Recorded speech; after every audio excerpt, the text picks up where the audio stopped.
Let me just give you a brief introduction about the functions you can see on your screen here. Average if and average ifs, countif and countifs.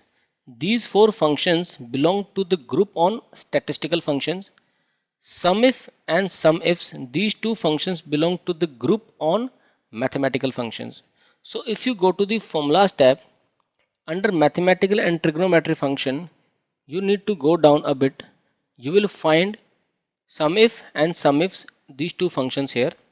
And under more function, if you go to statistical function, average if and average if functions are here in this list. And you just go down little more, you will find countif and countif, these two functions here. So even if these six functions belong to different group, still they are similar in terms of concepts. For example, if you want to do the average of some data based on a single condition, you will use average if. If you want to do the average of some data based on multiple conditions, you will use average ifs. If you want to count number of cells based on a single condition, we use countif.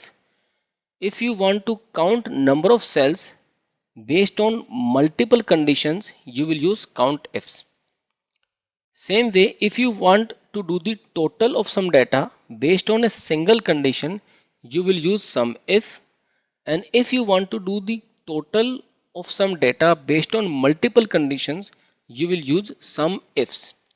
Let me give you an example where you will use SUMIF.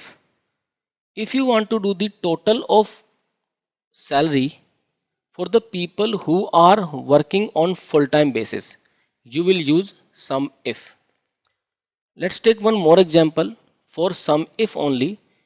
If you want to do the total of salary of the people who are working in finance department, you will use SUMIF.